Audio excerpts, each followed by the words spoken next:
the Atlas is a new compressor pedal for guitar or bass, and it utilizes our 1 Series format and the processing power to offer up some unique features you wouldn't find in a traditional compressor pedal, and also the ability to get a bunch of different compressor types in a single unit. So what Atlas offers that is unique is the ability to explore the world of compressors, without having to buy a lot of them. Some of them come in the form of rack units that are extremely expensive and hard to find.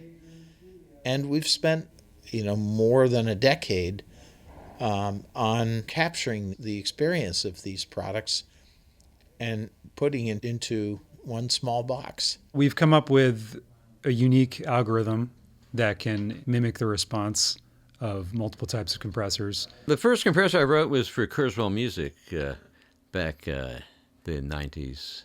It's an envelope follower with attack and release times. Not really all that different from an envelope follower used to drive, say, an envelope filter. And that's pretty much what went into the ultra-wave compressor. So we were trying to put the ultra-wave compressor in a box, do it in stereo, but then we just couldn't stop there. It's exciting to me that we're at a point that we can finally bring this technology out to the world and offer this experience.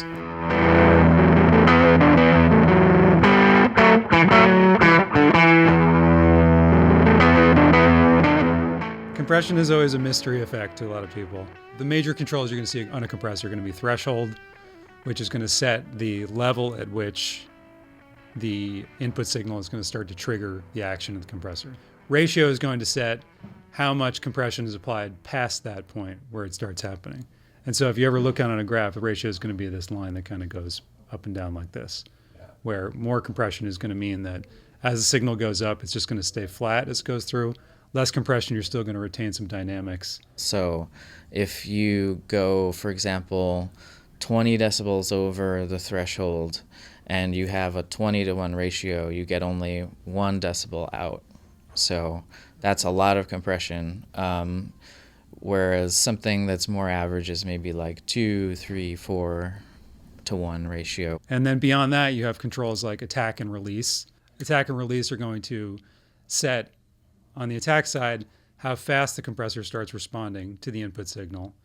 And then once it's responded, release sets how quickly it sort of goes back to its previous state. The Atlas also has some nice features that are maybe not typically seen on every compressor. So it has a blend function, so that allows you to blend in a mixture of the dry signal and the wet compressed signal. So you can have some compression that sort of enhances your sound, and then some dry signal that preserves, say, the attack of the sound. Makeup gain is another key ingredient. Let's say you're starting out with just adjusting your threshold and ratio on a compressor. As you start to bring the threshold down and you turn the ratio up, which means you're compressing more and getting a more compressed sound, you're going to notice that the level is going to go down, right?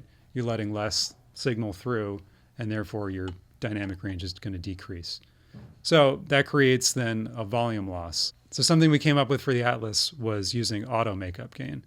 And that allows you to just adjust the threshold and ratio knobs. And in the background, we're figuring out roughly how much signal is being lost, and we compensate for that automatically.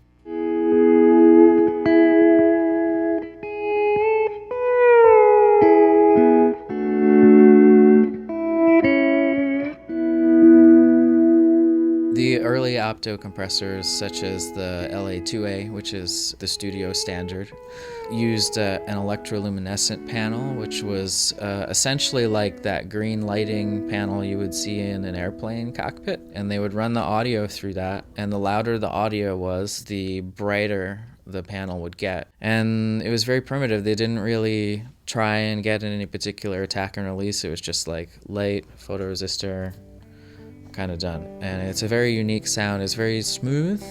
It's very kind of forgiving, and it's good at that sort of evening out and enhancing type compression effect.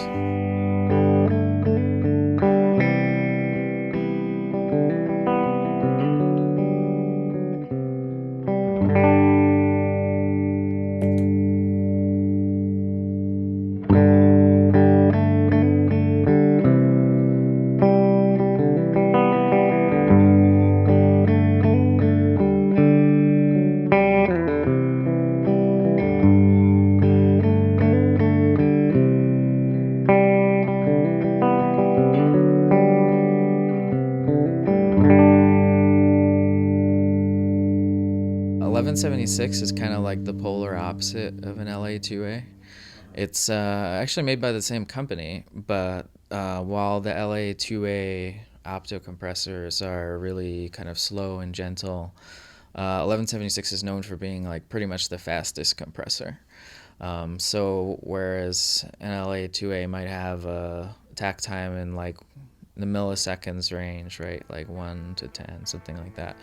All the takt times in 1176 are under 1 millisecond. Yeah, so that's useful for things where you're playing really fast. So again, it's also useful in country stuff.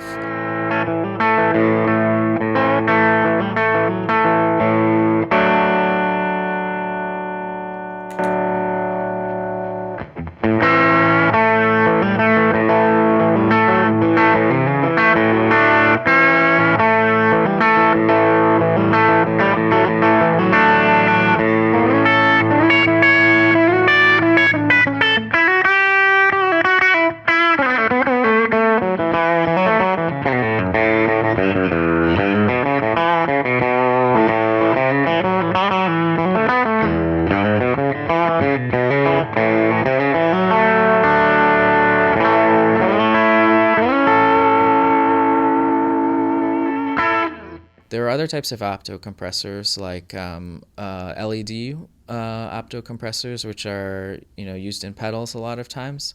Tend to be a lot faster. They have a lot faster release, and they tend to have some kind of artifacts that make them a little bit dirty. The Diamond compressor, for example, is a famous example of that.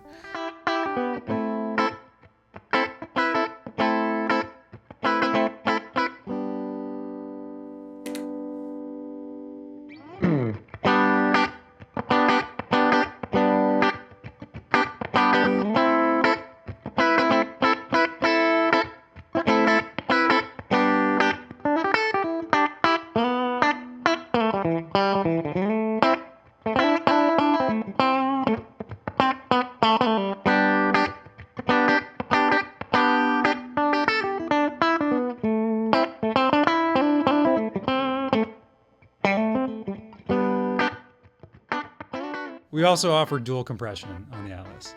And dual compression, we can use it in a couple of different ways. We have 2 compressors active inside the pedal all times. And you can either use one or both at the same time.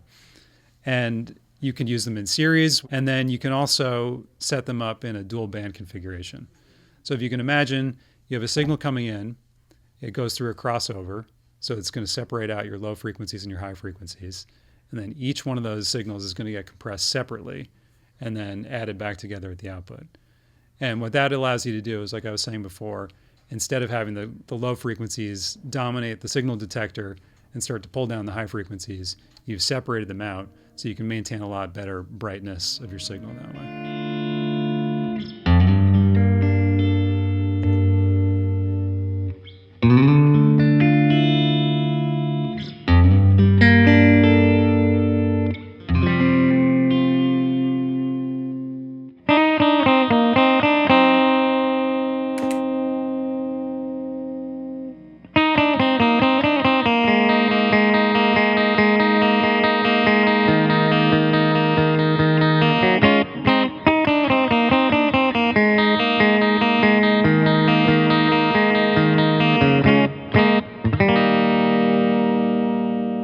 The Studio Snap preset, it's a VCA style compressor, which is commonly found in rack units. Studio Snap is going to be a much more aggressive sound. It has a hard knee, which means that instead of an input-output curve that gradually goes from being linear to something where it's flattened out and with the signal reduced, a hard knee makes a dramatic shift, and that results in a snappier sound.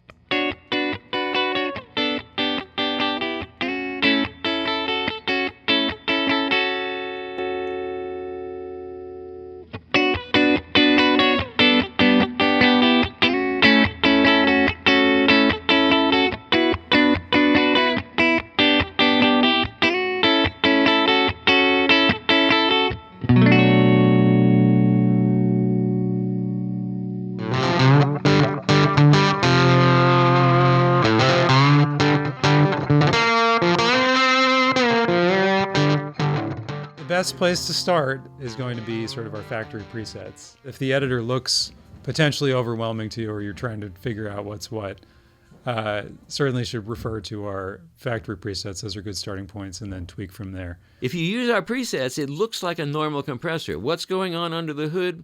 Well, you might be interested, or you might just really want to just play your guitar. When I was doing presets, one of the things that Bob said was, like, you can't do a compressor pedal without a good orange squeezer, right? So we got one of these. It doesn't sound transparent, I would say, but it's like used more for an effect, particularly on solos, like the famous one from Steely Dan is Peg. It almost sounds like a train that's complaining about its life.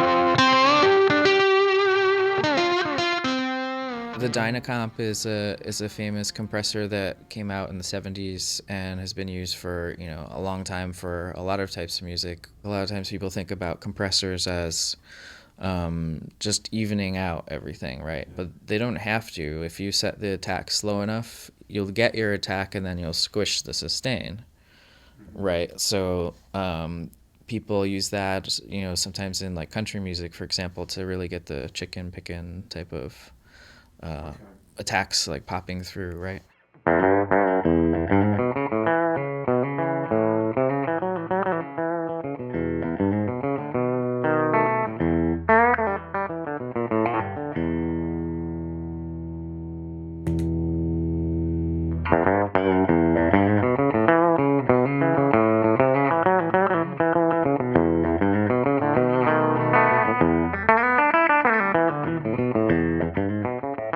This is a product that took a long time to be engineered, and some things in the engineering world can't be rushed, and in the case of a compressor, we really wanted to offer this wide range of classic analog compressor plus a studio compressor experience. And we've finally pulled this off.